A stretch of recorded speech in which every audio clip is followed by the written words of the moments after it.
క్రీస్తునందు ప్రియమైన దేవుని సంగమా, మరొక నూతన వారములో దేవుడు మనల్ని ప్రవేశింపచేశాడు.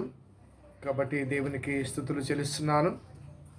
దేవుని దయా సంకల్పాన్ని బట్టి క్షేమకరమైన స్థితిగతుల మధ్య మన జీవితాన్ని కొనసాగింప చేసుకుంటకు దేవుడు అనుగ్రహించిన తరుణాన్ని బట్టి దేవునికి స్తుతులు చెల్లిస్తున్నాను. మరి త్వరలో మన స్థితులన్నీ బాగుపరచబడి అందరం కలిసి ఆలయంలో ఆరాధించి ఆ శుభ గడియ రావాలని కోరుకుంటూ మరి ప్రార్థన పూర్వకంగా ఈ ధ్యాన కూడికలో పాల్పంపు పొందుదాం. దయచేసి దేవుని వాక్యం చేతి పట్టుకొని కుటుంబాలుగా చేరి వాక్య ధ్యానానికి రావాలని చెప్పి మనవి చేస్తున్నాను. ప్రార్థన చేస్తాం. కృపగల దేవా, దయల తండ్రి, మీ పాదములకు స్తోత్రము చెల్లిస్తున్నాం నాయన. ఈ శ్రేష్టమైన ఆధ్యాత్మిక గడియను బట్టి స్తుతులు చెల్లిస్తున్నాం. నీ వాక్యాన్ని మేము ధ్యానము చేస్తుండగా ప్రభా, నీ దివ్యమైన సంకల్పం మా పట్ల నెరవేర్చమని విజ్ఞాపన చేస్తున్నాం. నీ వాక్యం ద్వారా దినదినము పోషించబడుతూ దినదినము అభివృద్ధి చెందుతూ నీలో నీ ప్రేమలో అంటుకట్టబడి సదా నిన్ను కలిగిన అనుభవాల మధ్య కొనసాగుటకు మీ కృప అనుగ్రహించమని మా రక్షకుడైన యేసు నామమున అడిగి వేడుకొంచున్నాం తండ్రి, ఆమెన్. స్తుతించవే ప్రాణమా దేవుడు చేసిన మేళ్లను మన చర్చ్ డెడికేషన్ సందర్భంగా ప్రచురించిన పుస్తకంలో ఆ పాట ఉంది. ఆ పాట పాడుకుందాం. స్తుతించవే ప్రాణమా దేవుడు చేసిన మేళ్లను, స్తుతించవే ప్రాణమా దేవుడు చేసిన మేళ్లను. తలచి తలచి స్తుతించవే ప్రాణమా,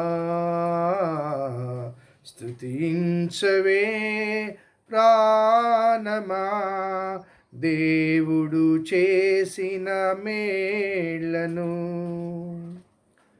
అన్ని వేళల నిన్ను కాపాడిన అన్ని ఊలనిచ్చిన దేవుని, అన్ని వేళల నిన్ను కాపాడిన అన్ని ఊలనిచ్చిన దేవుని అనిశంబు స్తుతించుము.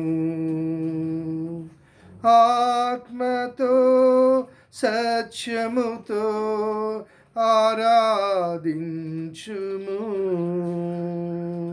స్తుతించవే ప్రాణమా దేవుడు చేసిన మేళ్లను. పాపాంధకారములో పడిపోయిన తన ప్రియతనయుడు నిన్ను పిలిచే ప్రియమారగా, పాపాంధకారములో పడిపోయిన ప్రియతనయుడు నిన్ను పిలిచే ప్రియమారగా, ప్రాణమిడిచేగా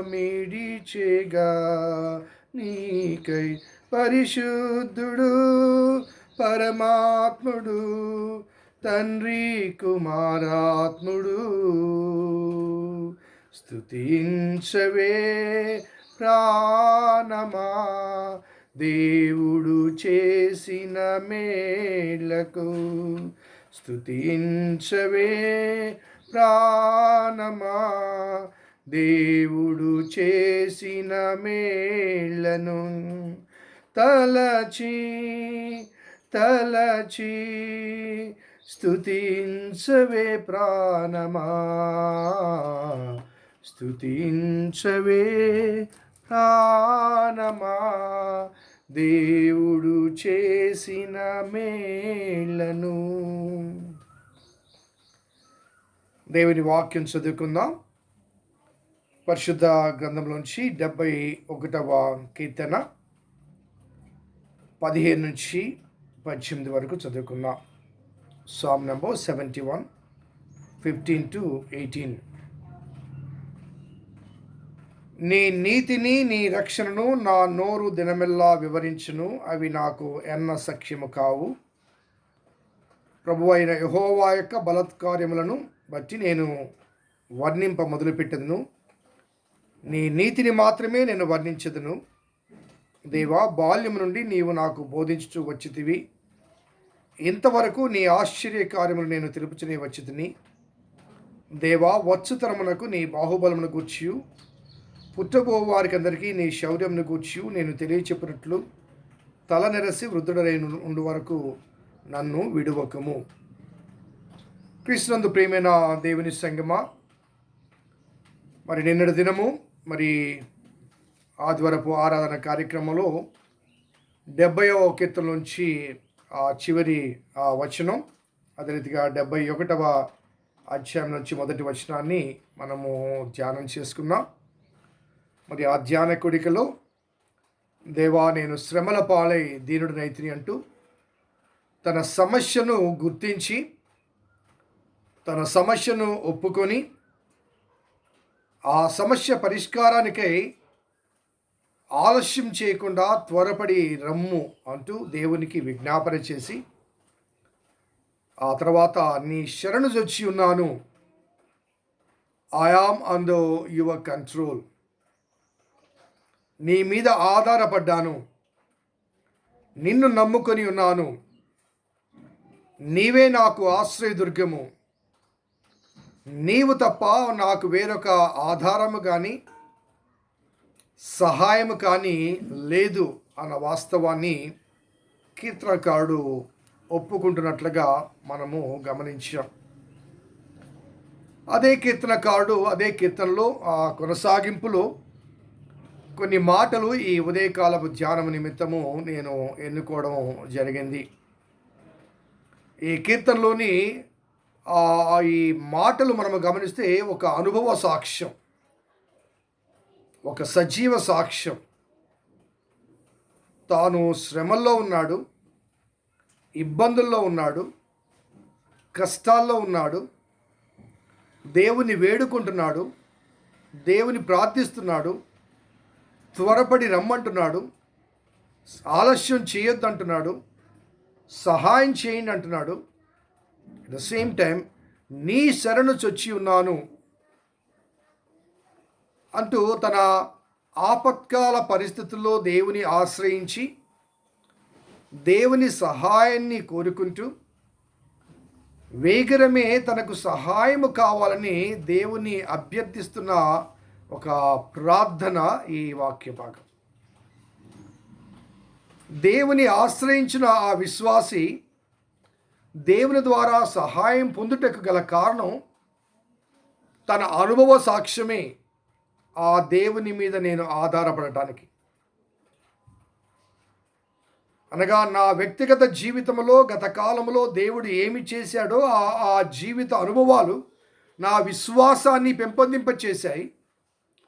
ఆ విశ్వాసాన్ని బట్టి మరొక శ్రమ నా జీవితంలో ఎదురైనప్పుడు, మరొక శ్రమ నా జీవితంలో అనుమతించబడ్డప్పుడు అదే విశ్వాసాన్ని వ్యక్తపరుస్తూ దేవుని సహాయాన్ని నేను కోరుకుంటాను.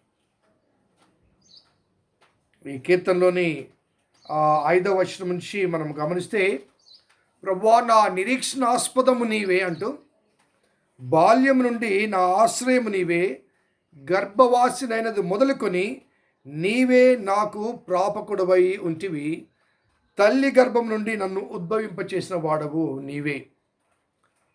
అనగా you are the source of my living. తల్లి గర్భములో నుంచి నన్ను ఉద్భవింపచేశావు, బాల్యము నుండి నాకు, అనగా గర్భవాసన అనేది మొదలుకొని నాకు ప్రాపకుడుగా ఉన్నావు. అదే రీతిగా బాల్యం నుండి నాకు ఆశ్రయము నువ్వే ఉన్నావు, నా నిరీక్షణాస్పదము నీవే. అనగా తల్లి గర్భంలో ప్రవేశింపచేసి ఆ గర్భంలో ఉండగానే నాకు ప్రాపకుడు, అనగా నాకు కాపరిగా ఉండి, బాల్యం నుండి నాకు ఆశ్రయదుర్గమై ఉండి, నా జీవిత కాలమంతా నిరీక్షణాస్పదముగా నీవు ఉన్నావు. నీవు తప్ప నాకు వేరొక ఆశ్రయము కానీ నిరీక్షణ కానీ వేరొకటి లేదు. సో బాల్యం నుంచి లేదా గర్భవాసన అనేది మొదలుకొని నా జీవితంలో నీవు చేసిన మేళ్ళన్నీ జ్ఞాపకం చేసుకుంటూ ఈనాటి ఈ శ్రమను కూడా నీ సన్నిధికి తీసుకుని వస్తున్నాను. గర్భవాసన అనేది మొదలుకొని నా జీవితంలో నీవు చేసిన అద్భుత కార్యాలు జ్ఞాపకం చేసుకుంటూ నాకు నీవు ప్రాపకుడువై ఉన్నావు, నాకు కాపరిగా ఉన్నావు, నాకు సెద తీర్చావు, నాకు ఆశ్రయదుర్గము నీవే, నాకు నిరీక్షణాస్పదము నీవే అంటూ దేవుని మీద పరిపూర్ణమైన విశ్వాసాన్ని వ్యక్తపరిచి ఆ విశ్వాసం ద్వారా తాను పొందిన అనుభవాలన్నీ కూడా జ్ఞాపకం చేసుకుంటూ నా నిరీక్షణాస్పదము నీవే, ఇక నీవు తప్ప నాకు వేరొక మార్గము లేదు, ఆశ్రయదుర్గము లేదు. సో ఆ రీతిగా ఆ కన్ఫెషన్ చేసిన తర్వాత మరి 9వ వచనం చూడండి. వృద్ధాప్యమందు నన్ను విడనాడకము, నా బలము క్షీణించినప్పుడు నన్ను విడవకము. వృద్ధాప్యమందు నన్ను విడనాడకము, నా బలము క్షీణించినప్పుడు నన్ను విడువకము. అనగా తన పుట్టుక నుంచి తాను పెరిగి పెద్దవాడై ప్రయోజకుడై దేవుని కృపను అనేక రీతిలుగా పొంది అనేక సమస్యల్లో బాధల్లో ఇబ్బందుల్లో దేవుడిని ఆశ్రయించి దేవుని ద్వారా సహాయాన్ని పొంది పెద్దవాడై వృద్ధుడైన తర్వాత ఆయన చెప్తున్న మాట, ప్రభువా వృద్ధాప్యమందు నన్ను విడనాడొద్దు, నా బలము క్షీణించినప్పుడు నన్ను విడువకు. ఈ కీర్తన బట్టి ఈ కీర్తనకారుడు వృద్ధాప్య దశలో ఈ కీర్తన వ్రాశాడు అని చెప్పచ్చు. మన వృద్ధుల గురించి మనం ప్రార్థన చేస్తుంటాం ప్రతిరోజు కూడా.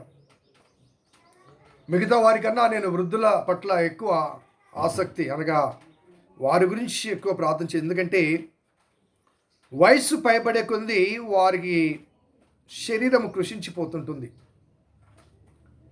వయసులో ఉన్నప్పుడు బలం ఉంటుంది, శక్తి ఉంటుంది, శరీర పుష్టి ఉంటుంది. కాబట్టి ఏ పనైనా చేయగలన శక్తి సామర్థ్యత వారికి ఉంటుంది. ఆ సమయంలో దేవుడు కూడా తోడుగా ఉంటే వారు చేయలేనిదంటూ ఏది ఉండదు. ఆ రీతిగా వారు తమ గురించి, తమ కుటుంబం గురించి, తమ బిడ్డల గురించి, వారి ప్రయోజకత్వం గురించి ఎంతో శ్రమపడి త్యాగం చేసి కృషి చేసి బిడ్డలను ప్రయోజకులుగా చేస్తారు. ప్రతి తండ్రి ప్రతి తల్లి కూడా వారి జీవితము వారి జీవనం యావత్తు కూడా తమ గర్భఫలం యొక్క ప్రయోజకత్వం కొరకే వినియోగిస్తారు తప్ప ఏనాడు తమ వ్యక్తిగత స్వలాభాపేక్షతో స్వార్థముతో వినియోగించరు. బిడ్డలు గమనించాలి ఈ వాస్తవాన్ని.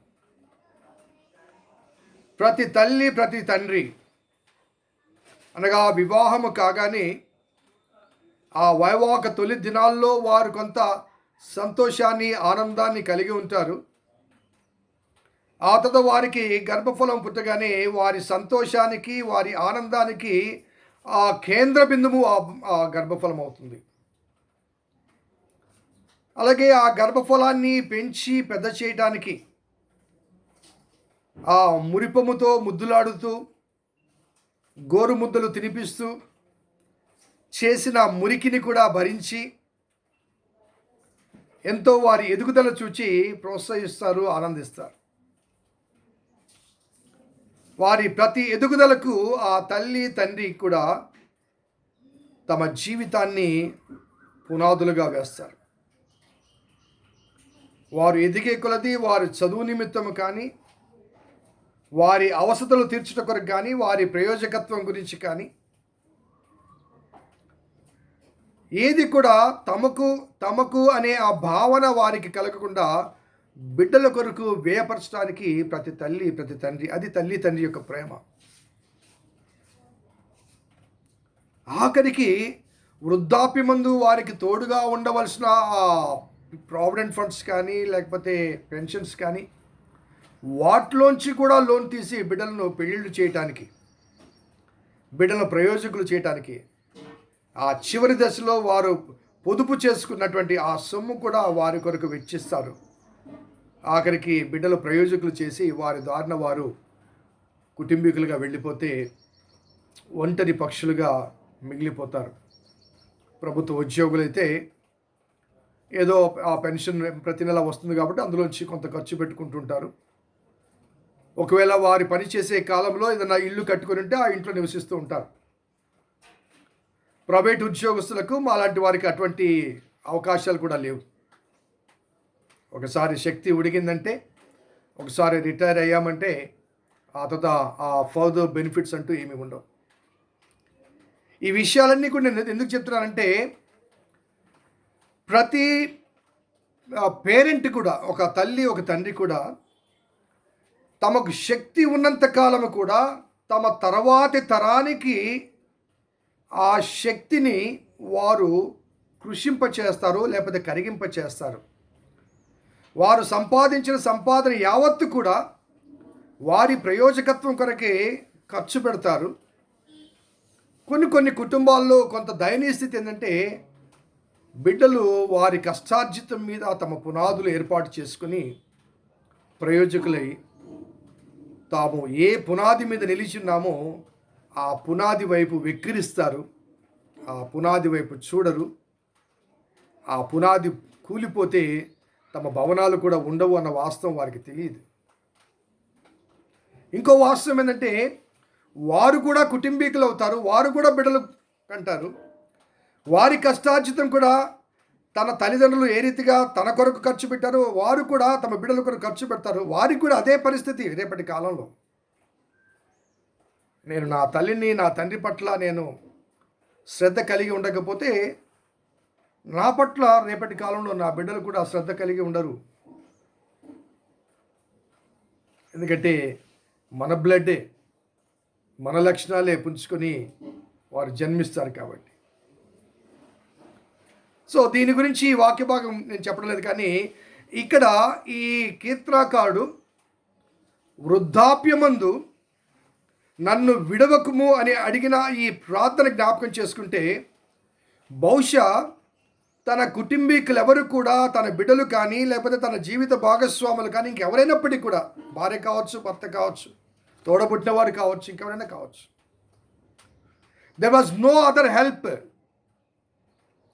ఒకవేళ ఎవరైనా సహాయం చేసినా కానీ తిరిగి మన నుంచి ఏమి పొందాలా అన్న ఆసక్తితో పొందగలమేమో అన్న ఆలోచనతో చేస్తారేమో. కానీ ఎవరు విడిచినా, ఎవరు విడవకపోయినా, నీవు నన్ను విడిచిపెట్టొద్దు ప్రభువా. నా బిడ్డలు విడిచినా, నా భార్య విడిచినా, నా భర్త విడిచినా, నా రక్త సంబంధికులు విడిచినా, వృద్ధాప్యమందు నీవు నన్ను విడిచిపెట్టొద్దు. నా శరీరం కృషించిపోయినా, నా ఆరోగ్యం కృషించిపోయినా. అందుకే బైబిల్ గ్రంథంలో ఒక మాట ఉంది, యెహోవా కొరకు ఎదురు చూచువారు నూతన బలమును పొందుదురు, వారు పక్షిరాజు వలె అని. పక్షిరాజు ఎగ్జాంపుల్ నేను చర్చలో ఒకసారి చెప్పాను. పక్షిరాజు ఏ రీతిగా నూతన బలాన్ని పొందుతుందో. సమయం లేదు కాబట్టి ఆ వృత్తాంతం నేను చెప్పడం లేదు. సో యెహోవా కొరకు ఎదురు చూచువారు, those who wait upon the Lord, తమ బిడ్డల మీద కానీ, తమ కుటుంబం మీద కానీ, తమ జీవిత భాగస్వామి మీద కానీ, రక్త సంబంధికుల మీద కాకుండా యెహోవా మీద. అందుకే గత వారాల్లో నేను ధ్యానం చేసి, ఎవని మనస్సు నీ మీద ఆనుకొనునో వాణ్ణి పూర్ణ శాంతి గల వానిగా చేయుదువు. కాబట్టి నా శరీరము కృషించి అవయవాలు సహకరించని ఈ స్థితిలో నీవు నన్ను విడిచిపెట్టొద్దు ప్రభువా అంటున్నాడు. నీవు నాకు తోడుగా ఉండు ప్రభువా అంటున్నాడు. నన్ను విడనాడకు ప్రభువా అంటున్నాడు. కానీ ఇక్కడ ఈ విజ్ఞాపన అనగా నన్ను విడిచిపెట్టొద్దు, విడనాడొద్దు అనే ఈ విజ్ఞాపన వెనక ఒక స్వార్థం, లేకపోతే తన గురించి, తన ఆరోగ్యం గురించి, లేకపోతే చచ్చిపోతానేమన్న భయంతో కాకుండా ఒక ఆధ్యాత్మిక చింతనతో ఈ ప్రార్థన చేసినట్లుగా చదవబడిన వాక్య భాగంలో కనబడుతుంది. ఎందుకు నన్ను విడిచిపెట్టొద్దు, వృద్ధాప్యమందు నన్ను విడిచిపెట్టొద్దు, నా బలము క్షీణించినప్పుడు నన్ను విడిచిపెట్టొద్దు అని ఎందుకు ఈ కీర్తనకారుడు ప్రార్థన చేస్తున్నాడంటే 15వ వచనం, నీ నీతిని నీ రక్షణను నా నోరు దినమెల్లా వివరించును, అవి నాకు ఎన్న సఖ్యము కావు. నీ నీతిని మాత్రమే నేను వర్ణించదును. దేవా, బాల్యం నుండి నీవు నాకు బోధించే వచ్చితివి, ఇంతవరకు నీ ఆశ్చర్యకారం నేను తెలుపుచి వచ్చితిని. దేవా, వచ్చు తరమునకు నీ బాహుబలమును కూర్చి, పుట్టబో వారికి అందరికీ నీ శౌర్యమును కూర్చి నేను తెలియచెప్పునట్లు తల నెరసి వృద్ధుడై ఉండే వరకు నన్ను విడువకు. ఎందుకు విడవద్దు?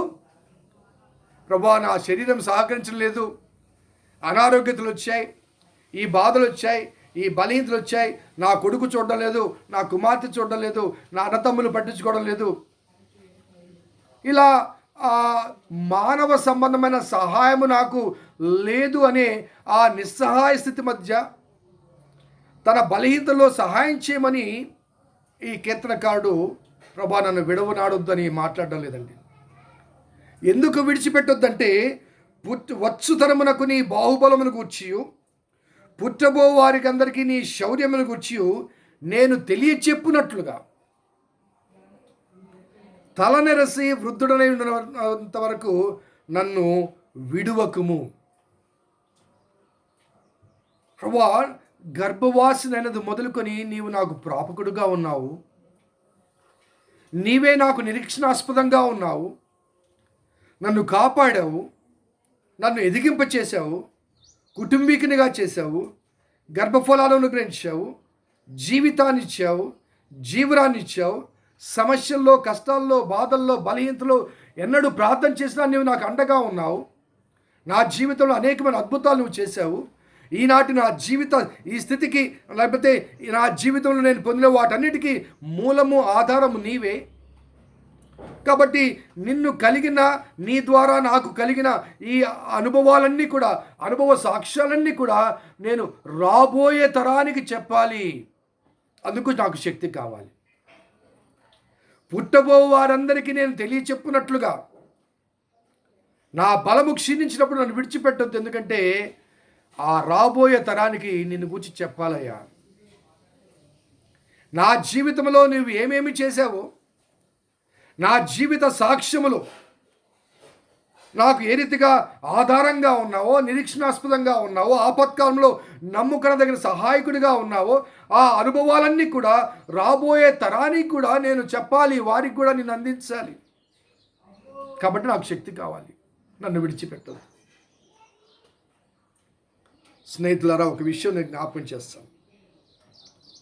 మనలో చాలామంది జీవితాల్లో మన పితరులు ప్రభువును అంగీకరించారు.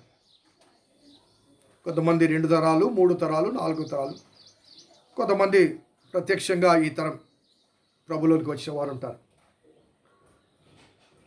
కానీ మన పితరులు ఎవరైతే ప్రభువును అంగీకరించారో, ఆ ప్రభు ద్వారా దేవుని ఆశీర్వాదాలు పొందారో, వారు వెళ్తూ వెళ్తూ వారు పొందిన ఆశీర్వాదాల పరంపర మనకు అనుగ్రహించారు.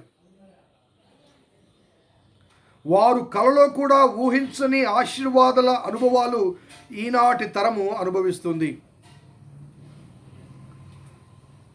ఆ ఆశీర్వాదాలు, లేకపోతే ఆ ఆస్తులు, ఐశ్వర్యాలు, ఇవన్నీ కూడా మన పితరులు వారు నమ్ముకున్న దేవుని ద్వారా పొంది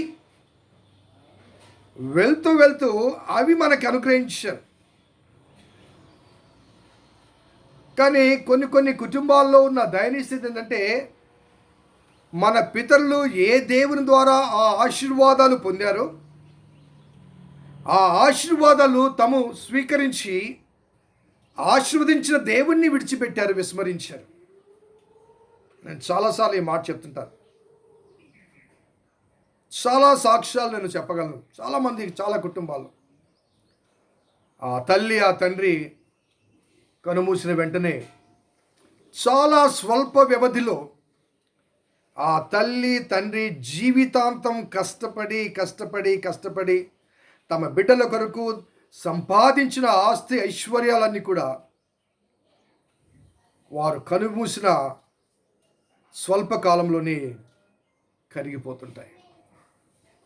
కారణం ఏంటంటే, ఆ బిడ్డలు దేవునిలో ఎదగలేదు కాబట్టి, దేవుని ఆశ్రయించే అనుభవం వారికి లేదు కాబట్టి, అవసరం కలిగినప్పుడు దేవుని పాదాలు పట్టుకొని దేవుని ఎదుట పెనుగులాడాలన్న ఆ వాస్తవికత లేకపోతే ఆ అనుభవం వారికి లేదు కాబట్టి, వారు గమనించిన ఒక వాస్తవం ఏంటంటే, వారి పితరులు అనగా మన పితరులు వెళ్తూ వెళ్తూ కేవలము వారు మన కొరకు సంపాదించిన దాచి ఉంచిన ఆస్తులు ఐశ్వర్యాలు మాత్రమే ఇవ్వలేదండి, వారికి ఆ ఆస్తి ఐశ్వర్యాన్ని ఇచ్చిన ఆ దేవుణ్ణి కూడా మనకిచ్చి వెళ్ళారు. ఆ దేవుణ్ణి కూడా మనకిచ్చి వెళ్ళారు. ఈ ఆస్తులు ఐశ్వర్యాలు కరిగిపోతాయి, కానీ ఆ దేవుడు అత్యంత సంపన్నుడు కాగా ఆయన తన ఐశ్వర్యము చొప్పున క్రీస్తు యేసునందు మహిమలో మీ ప్రతి అవసత తీరుస్తాడు.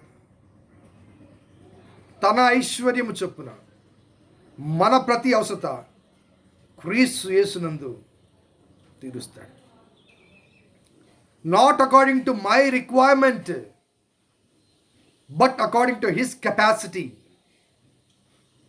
తన ఐశ్వర్యము చొప్పున నా ప్రతి అవసరత ఆయన తీరుస్తాడు. కాబట్టి బిడ్డలకు కేవలము ఆస్తులు ఐశ్వర్యాలే కాదండి, ఆస్వాదించిన దేవుణ్ణి కూడా ఇవ్వాలి. అదే ఈ కీర్తనకారుడి భావన. ప్రభా, వృద్ధాప్యమందు నన్ను విడిచిపెట్టొద్దు అని ఎందుకు చెప్తున్నానంటే, వచ్చు తరానికి, రాబోయే తరానికి నిన్ను గూర్చిన కీర్తన చెప్పాలి. నీ కీర్తిని, నీ ప్రభావ వర్ణనను నేను వారికి తెలియచేయాలి. రాబోయే తరానికి, పుట్టబో వారికి చెప్పేంత వరకు నాకు శక్తి నీవు ప్రభువా, నాకు ఆయుష్ నీవు ప్రభువా, ఆరోగ్యం నీవు ప్రభువా, నీ గురించి వారికి చెప్పాలి ప్రభువా. నీ గురించి రాబోయే తరానికి చెప్పాలి ప్రభువా. వారికి కేవలం నీ ద్వారా పొందిన ఆశీర్వాదం మాత్రమే ట్రాన్స్మిట్ చేయడం కాదు, నిన్ను కూడా నేను ట్రాన్స్మిట్ చేయాలి. కాబట్టి నిన్ను వారికి అందించేంత వరకు నాకు శక్తిని అనుగ్రహించు ప్రభువా. వృద్ధాప్యమందు నన్ను విడిచిపెట్టొద్దు ప్రభువా. ఎంత గొప్ప ప్రార్థన అండి. ఇప్పటికి మీకు అర్థమై ఉండాలి, నేను ప్రతిరోజు ప్రార్థనలో వృద్ధులను ఎందుకు జ్ఞాపకం చేసుకుంటున్నా అంటే, ప్రతి వృద్ధుల యొక్క తపన వారి బిడ్డల యొక్క ప్రయోజకత్వం గురించి, మారు మనస్సు పొందని, లేకపోతే దేవునికి దూరంగా దేవుని మందిరానికి రాకుండా, లేకపోతే దేవుని వాక్యం చేత సరిచేయబడకుండా, క్రమపరచబడకుండా దేవునికి భిన్నమైన జీవితం జీవించే ప్రతి కుమారుడు గురించి, ప్రతి కుమార్తె గురించి, ప్రతి వృద్ధుడైన తల్లి తండ్రి రోదన చెందుతున్నారు, వేదన చెందుతున్నారు, బాధపడుతున్నారు. ఎందుకంటే వారు పొందిన ఆశీర్వాదాలు పట్ల ఉన్న ఆసక్తి, ఆస్వాదించిన దేవుని పట్ల తమ బిడ్డలకు లేదే అన్న బాధ. మేము ఎరిగిన దేవుణ్ణి మా బిడ్డలు కలిగి లేరే అన్న బాధ. చాలా చాలా వేదనకర అనుభవాలు మన వృద్ధులు, మన తల్లులు, మన తండ్రులు చేస్తారు. నా తల్లి, నా తండ్రి నాకు తెలుసు. వారిరువురు లేకపోయినప్పటికీ ప్రతి వృద్ధుడిలో, ప్రతి వృద్ధురాలిలో కూడా నా తల్లి, నా తండ్రి యొక్క జీవిత అనుభవాలు నాకు జ్ఞాపకం వస్తుంటాయి. వారిని జ్ఞాపకం చేసుకుంటుంటాను.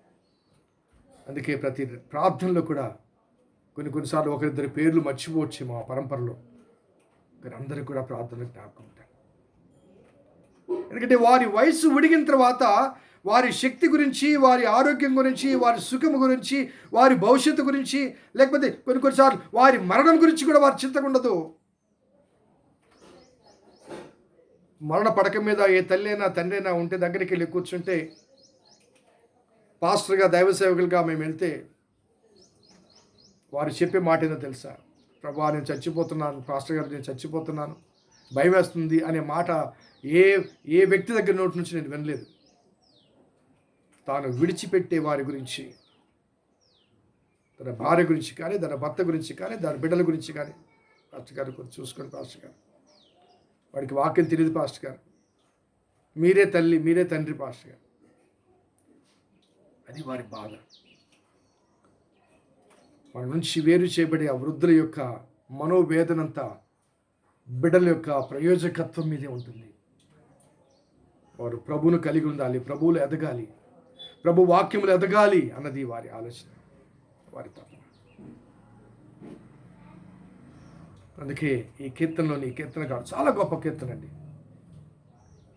దయచేసి ప్రతి కుమారుడు, ప్రతి కుమార్తె ఈ కీర్తనలోని భావాన్ని చదివి తమ తల్లి పట్ల, తమ తండ్రి పట్ల తమ గౌరవాన్ని పెంపొందింప చేసుకోగలరు. నేను మరలా ఈ వాక్యాలు చదువుతాను. వృద్ధాప్యమందు నన్ను విడనాడకము, నా బలము క్షీణించినప్పుడు నన్ను విడవకము. 18వ వచనంలో, దేవా వచ్చు తరమునకు నీ బాహుబలమును గూర్చి, పుట్టుపోవు వారికి అందరికీ నీ శౌర్యమును గూర్చి నేను తెలియచెప్పినట్లు తలనెరసి వృద్ధుడనై ఉండు వరకు నన్ను విడువకము. నీ నీతి మహాకాశమంతా ఉన్నతమైనది. తలనెరసి వృద్ధుడనై ఉండిన వరకు నన్ను విడిచిపెట్టొద్దు. ఎందుకంటే వచ్చు తరానికి, పుట్టబో వారందరికీ నీ కీర్తిని, నీ ప్రభావాలను నేను వినిపించాలి, వారికి నిన్ను అందించాలి. నీ ద్వారా నేను పొందిన దీవెనలు ఎలాగో వారికి వెళ్తాయి. ఎందుకంటే వారు వారసులు కాబట్టి, భౌతిక సంబంధమైన వారసులు కాబట్టి. అట్ ద సేమ్ టైం ఆధ్యాత్మిక వారసత్వం కూడా వారు పొందాలి కాబట్టి వారికి నిన్ను గురించి చెప్పాలి. ఈ దీవెనలు, ఈ ఆశీర్వాదాలు ఎవరిచ్చారో ఆ దేవుని గురించి వారికి అందించాలి. తద్వారా వారు ఆ దేవుణ్ణి తమకు దేవునిగా కలిగి, యెహోవా తమకు దేవుడిగా కలిగిన జనులు ధన్యులు అని చెప్పిన మాట, వారు ఆ దేవుణ్ణి అనగా తమ పితరుల దేవుణ్ణి తమ దేవునిగా కలిగి ఆ నిరంతర శాశ్వతమైన ఆ దీవెనలు దేవుని ద్వారా పొందుటకు వారిని దేవుని వైపు నడిపించాలి. చక్కని ప్రార్థన, ఈ భక్తుని ప్రార్థన, ప్రతి తల్లి, ప్రతి తండ్రి వారి చివరి గడియల్లో చేసే ప్రార్థన, ప్రతి కుమారుడు, ప్రతి కుమార్తె తెలుసుకోవలసిన ప్రార్థన. దేవుడి వాక్యాన్ని దీవించును గాక. ప్రార్థన చేస్తాను.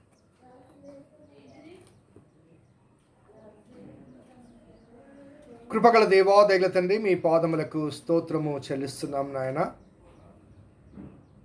71వ కీర్తనలోని కొన్ని మాటలు మేము జ్ఞాపకం చేసుకున్నాం. నిన్నటి ఆదివారం నాడు 70వ కీర్తనలోని చివరి వచనాన్ని, అదే రీతిగా 71వ కీర్తనలోని మొదటి వచనాన్ని ధ్యానం చేశాం. మరి దినం 5, 6 వచనాలు, అదే రీతిగా 15 నుంచి 18 వచనాలు మేము ధ్యానం చేశాం. అవును ప్రభా, ఒక భక్తుని యొక్క జీవిత అనుభవాన్ని జ్ఞాపకం చేసుకుంటూ, ఆ భక్తుడు తన శ్రమల్లో, తన బాధల్లో, తన ఇబ్బందుల్లో, ప్రభా నీ శరణుజొచ్చి ఉన్నాను, నన్ను సిగ్గుపడనీయకము, ఆలస్యం చేయకుండా వచ్చి నన్ను కరుణించు అంటూ, వృద్ధాప్యమందు నన్ను విడిచిపెట్టొద్దు నాయన, నా బలము క్షీణించినప్పుడు నన్ను విడిచిపెట్టొద్దు. ఎందుకంటే నీ కీర్తిని, నీ ప్రభావ వర్ణనను పుట్టబో వారికి, రాబో తరానికి నేను వర్ణించినట్లుగా తల నెరసి వృద్ధుడనై ఉండే వరకు నన్ను విడిచిపెట్టొద్దు అంటూ చేసిన ప్రార్థన జ్ఞాపకం చేసుకుంటూ, ఒక నిస్వార్థపూరితమైన ఒక తల్లి, ఒక తండ్రి యొక్క ప్రార్థన, తమ భవిష్యత్ తరము కొరకు, వారి క్షేమము కొరకు, వారి ఆధ్యాత్మిక ఎదుగుదల కొరకు తపనతో చేసిన ఒక ప్రార్థన. శరీరం కృషించిపోతుండగా, ఆరోగ్యం మరి సహకరించిన అనుభవాల మధ్య బలము క్షీణించిపోతుండగా, తమ శరీరం అంతా రంగరించి, తమ జీవితం అంతా రంగరించి, తమ జీతాన్ని, జీవనాన్ని ఏ బిడ్డల కొరకు ఖర్చు చేశారో ఆ బిడ్డలు ప్రయోజకులు కావాలి. ఏ దేవుని చేత మేము దీవించబడ్డామో ఆ దేవుని దీవెనలు వారు కూడా పొందాలి. కాబట్టి కేవలం ఆ దీవెనలు మాత్రమే మా బిడ్డలకు కాదు, ఆ దీవించిన దేవుణ్ణి కూడా మా బిడ్డలకు ఇవ్వాలి అన్న ఆలోచన, ఆ తపన ఈ ప్రార్థన చేసిన ఈ కీర్తనకారుల్లో ఉంది. అవును తండ్రి, మా మధ్య ఇంకా మిగిలి ఉన్నటువంటి మా తల్లులు, మా తండ్రులు, వారి ప్రార్థనలు కూడా ప్రభా, వారి బిడ్డల గురించి, రాబోయే తరం గురించి వారి ప్రార్థనలు కూడా ఇలాగే ఉన్నాయి. ఎంతవరకు ఎంతమంది ఆస్తులు, ఐశ్వర్యాలు ఇచ్చారో లేదో తెలియదు, అవి ఉన్నాయో కరిగిపోయాయో తెలియదు. కానీ అన్ని సమయాల్లో అన్ని అనుగ్రహించగలిగిన దేవుణ్ణి మా బిడ్డలకు మేము ఇవ్వగలిగితే ఆ దేవుడు చాలు, ఆయన కృప చాలు. వారికి వారి భవిష్యత్ జీవితానికి. ఎందుకంటే ఆయన వారికి ఉంటే అన్నీ సమకూర్చగల దేవుడు. ఆయన శక్తి ఆసక్తి కల దేవుడు. మంచి ప్రార్థన ఈనాడు మాకు జ్ఞాపకం చేశారు. ప్రభాస్తుతులు చెల్లిస్తూ ఈ ప్రార్థనల పరంపరల మధ్య నీలో నీ ప్రేమలో మేము వృద్ధి పొందించబట్టక మీ సహాయం దయచేయమని వేడుకుంటున్నాం. ప్రభా, మా వృద్ధుల గురించి ప్రార్థన చేస్తున్నాం నాయన. అవును ప్రభా, నరుని ఆయువు 75 సంవత్సరాలు అన్నారు. అధిక బలం ఉంటే 80 సంవత్సరములు అన్నారు. అవును ప్రభా, నీ యొక్క ఉచితమైన దయా సంకల్పాన్ని బట్టి నియమించబడిన ఆయుష్కాలానికి మించిన జీవిత అనుభవాలు, అధిక బలములో కూడా ఆరోగ్యంగా కొనసాగే అనుభవాలు, ఆశీర్వాదకరంగా కొనసాగే అనుభవాలు మా వృద్ధులకు అనుగ్రహించారు. ప్రభాస్తుతులు చెల్లిస్తున్నాం. రెవరెండ్ కేవి జయకుమార్ గారి బట్టి, రూబెన్ గారి బట్టి, వసంతమ్మ గారి బట్టి, దేవర్మ గారి బట్టి ప్రార్థన చేస్తున్నాం. అవును ప్రభా, అధిక బలం అనే దీవెన ఆశీర్వాదం వారికి ఇచ్చారు. మిత్ర గారు కూడా నేను స్తుతులు చెల్లిస్తున్నాం తండ్రి. వారి పట్ల, వారి ఆరోగ్యం పట్ల మీ తోడ్పడచ్చు. తంగస్వామి దంపతులు కూడా ప్రభా పెద్ద వయసులో ఉన్నారు. వారిని బట్టి కూడా ప్రార్థన చేస్తున్నాం. మీ దీవెన దయచేయండి, మీ ఆరోగ్యం అనుగ్రహించండి. సరోజనమ్మ గారి గురించి, పంకజమ్మ గారి గురించి, ప్రభుదాస్ గారి గురించి, జయలక్ష్మీబాయి గారి గురించి, విజయేశ్వరాయ్ గురించి, కె దేవానందం గురించి ప్రార్థన చేస్తున్నాం. పెద్దలు ప్రభా మాకు ఎంతగానో సహకరించారు. వారి ప్రార్థన బట్టి స్తుతులు చెల్లిస్తున్నాం. మేరమ్మ గురించి, మరియమ్మ గురించి, పెద్ద సుందరం గారి గురించి, ఈవి రమణయ్య గురించి, అదే రీతిగా నాయన పౌలయ్య గురించి, వెంకటయ్య గురించి ప్రార్థన చేస్తున్నాం. సహాయం చేయండి, కృపను అనుగ్రహించండి. సుధాదేవి గారి గురించి, అదే రీతిగా రవికుమార్ యొక్క తల్లి గారి గురించి, శరత్ గారి తల్లి గారి గురించి,